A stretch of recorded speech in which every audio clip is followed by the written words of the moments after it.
Nige, how are you doing today? Well, really great. Bit hot, but I'm fine. Thank you. Good.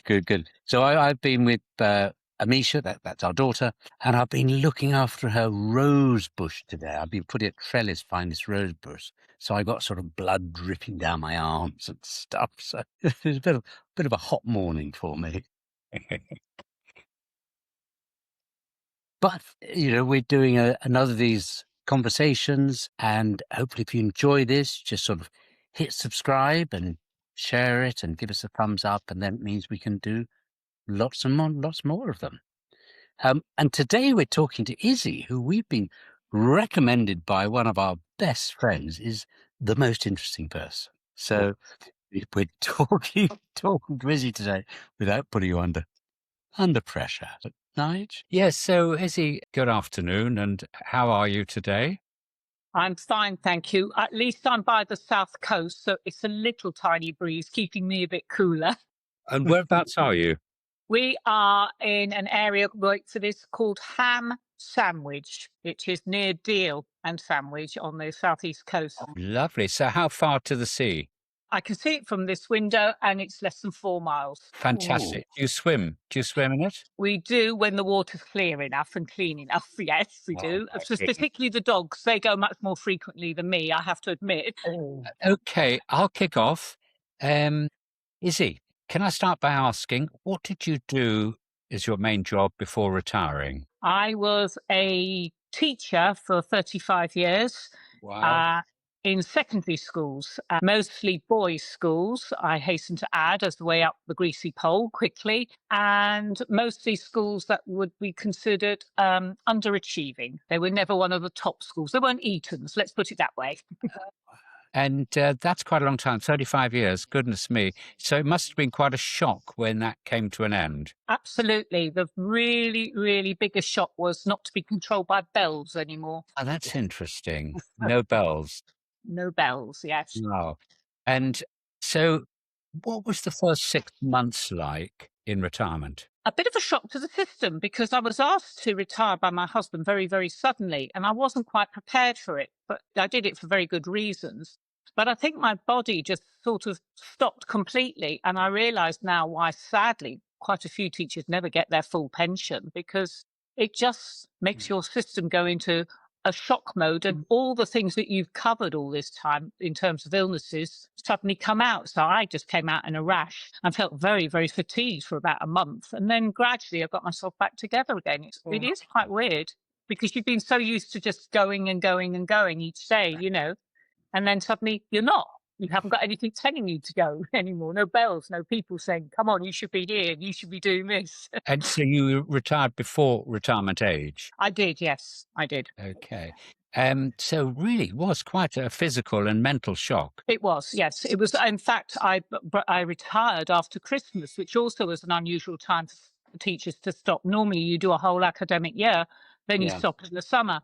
But in this case, I actually stopped for a Christmas, and so it was February before I actually got my act together. Thinking, yeah, you really have stopped. Now, what are you going to do? And of course, not the best time of year to stop in either. And without talking years too much, but how much longer would you have stayed on, or were you due to stay on? I would have stayed on probably another 6, 7 years, Oh, it's possibly. quite a long time. Yeah.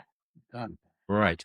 Okay. And so when you got over the shock, what was it like then? What was?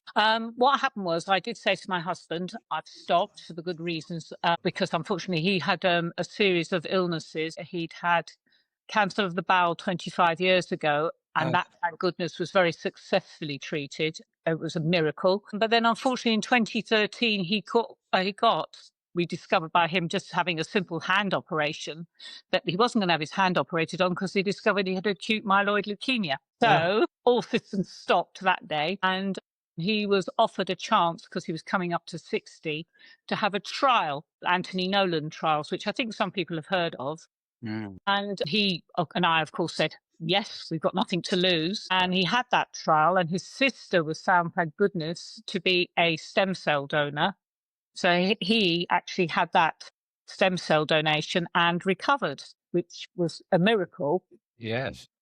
And then he said to me after about 5 years, he said, we've got to have some life now that I've got my life back. We've got to do something in case, because I understood the shock to the system, which is why he asked me to retire. So I did. Wow. So we could go on adventures, basically. Okay, I'll let Colin ask the next question. Well, it's really interesting, Izzy, when we were having a little email conversation earlier, and you summed up retirement. You said, look, it sounds like heaven, but in reality, there's lots of challenges that we're not ready for. Yes. And I just think that sums it does sound like heaven. Someone else is giving you money. You don't need to get up early in the morning. I mean, what could go wrong? I think people see it as this idyllic time where you're going to have enough money to spend, you're going to have the freedom to do as you want all day long. But suddenly, what is that freedom? Is it, as you said, getting up late? Well, I don't get up late. I'm not used to getting up late. Yes, all right, I don't have to dash out and put my school uniform on, as I called it, and then go out the door. But I did have to do something. And you suddenly find, particularly in the winter, dark days, dark afternoons, things you like doing are a bit more curtailed, aren't they? And also because I retired a bit earlier, most of my contemporaries hadn't retired with me. And so I was forced to rethink, who are these people I'm going to talk to, meet and do things with, particularly because of my profession and the way I am. I like people. I like talking to people. And so I did look at my husband and say, I love you very much, but you also need company. I need stimulation. And he was brilliant. He said, yes, I realised that after I'd asked you, that we'd have to rethink, because we couldn't go on endless holidays and endless traveling, because there was still a medication routine and other family commitments, obviously, etc., to fit in.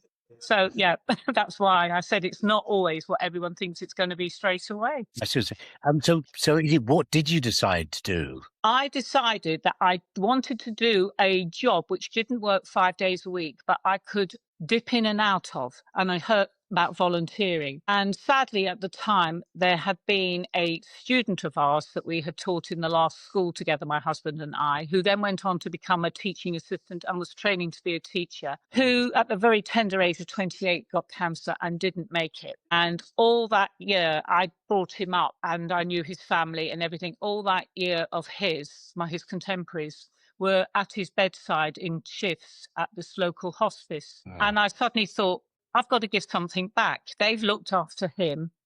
There is, and also people have looked after my husband, and he's the lucky one. There must be something I can do. So I looked online, and there were volunteers at the hospice, and one of them was gardening. And I thought, well, why not give that a go? It's completely out of my sphere. Nobody's going to say, you're rubbish, go away straight away. They might let me help and learn as I go along. So that's what I did. I went and started to garden at the hospice. So I just got the interview and joined the little merry team there. So a completely new, really out of your comfort zone. Absolutely out of the comfort zone. And of course, it was the best thing I could have done. Met a fantastic group of people who welcome you in, who then suddenly find out that you can read and write, so you can be their secretary in future. And guess what? We then started having proper cups of tea at 11 o'clock, and then it became a bake-off competition, which still goes today, and everybody takes it their turn. Nobody's competitive. Oh, wow.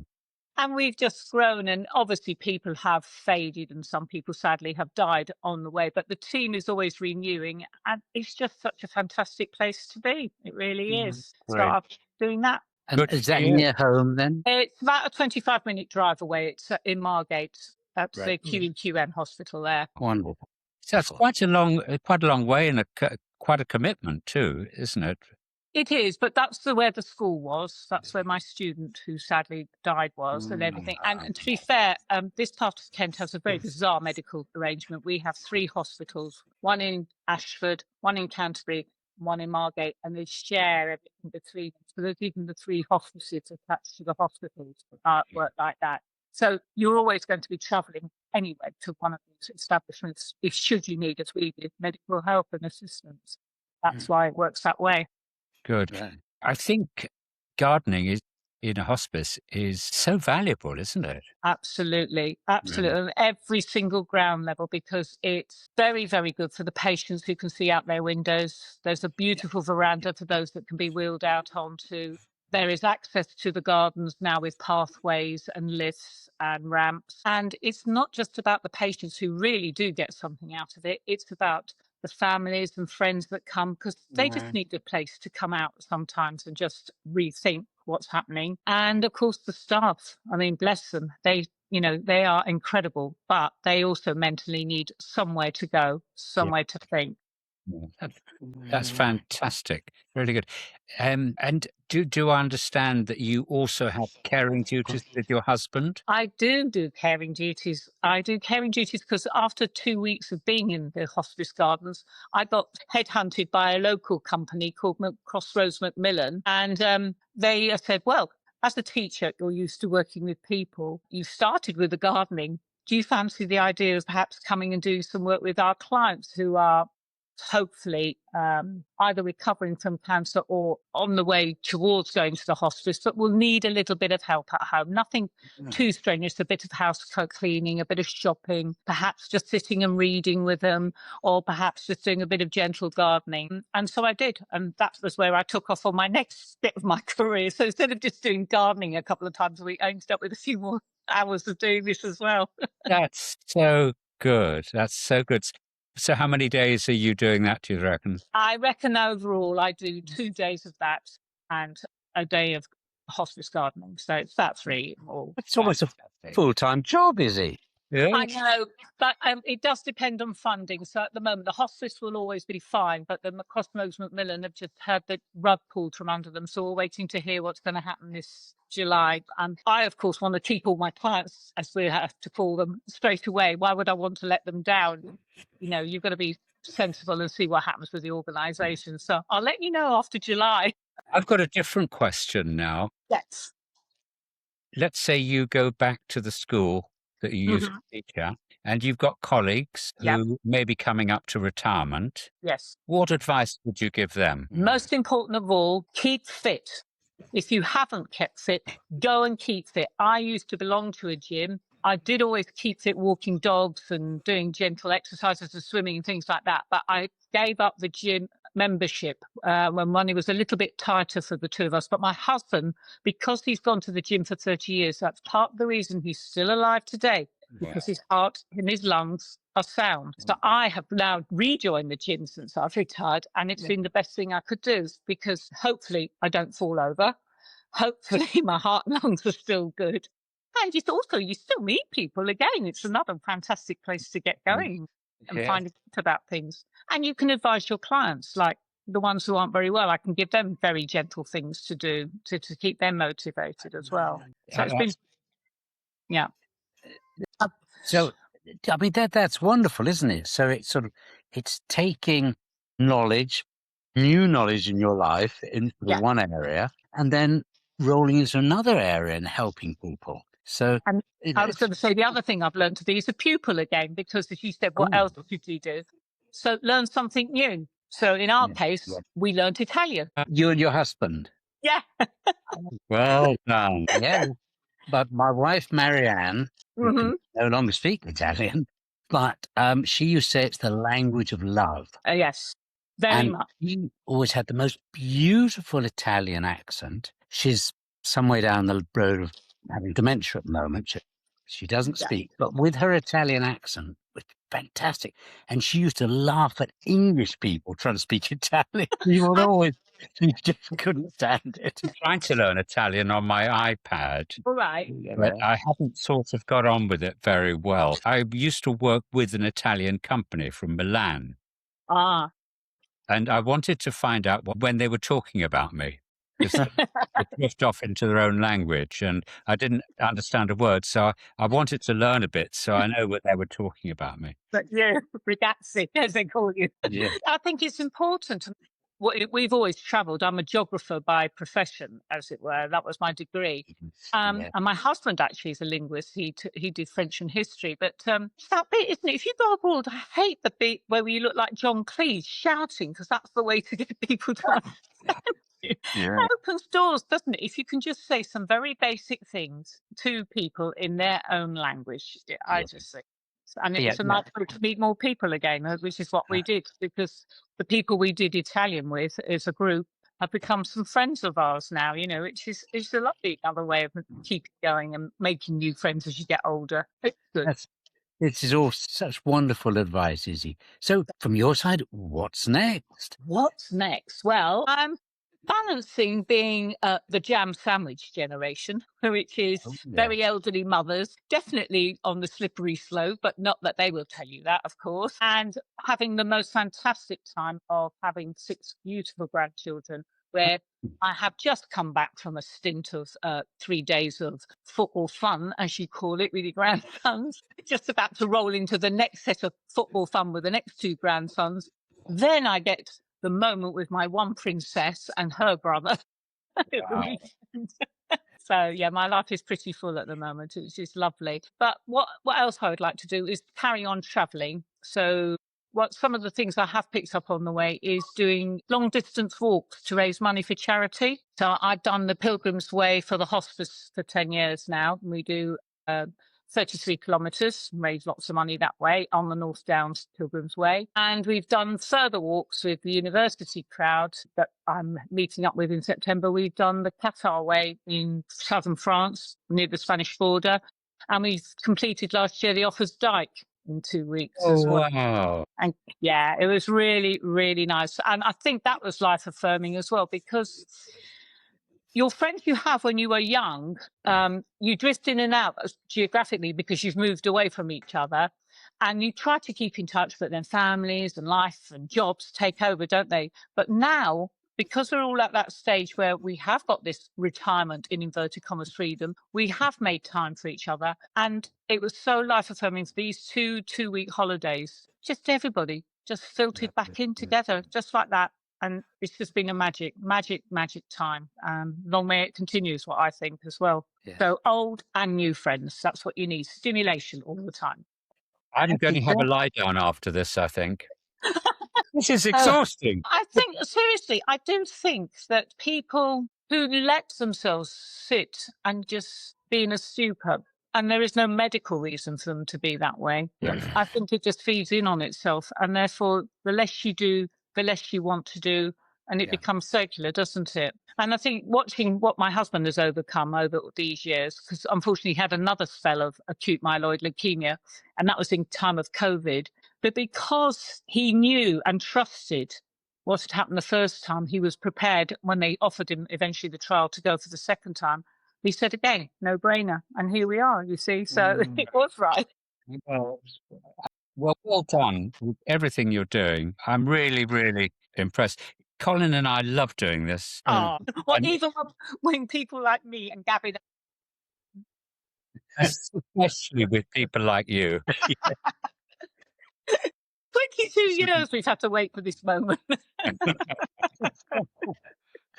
Yeah. Oh, the Yeah. only thing I did decide not to do was to go back into teaching. I thought, I'll be honest here, I could have gone and done reading, etc.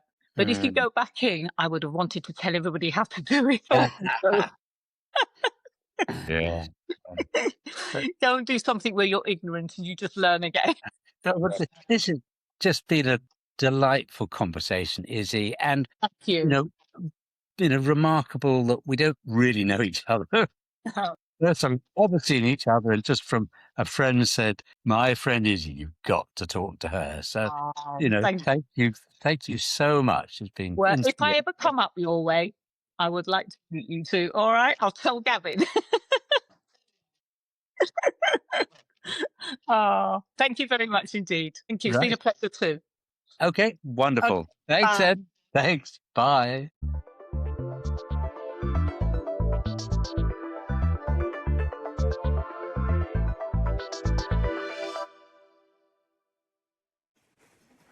Well, Colin, another extraordinary interview, a very, very busy, committed lady. One of her points, which we'll kick off with, is whatever you do, keep yourself fit and well, heart and lungs, and do that however you want, from the gym, swimming, etc. But That's a very important part of life, retirement Yeah. life.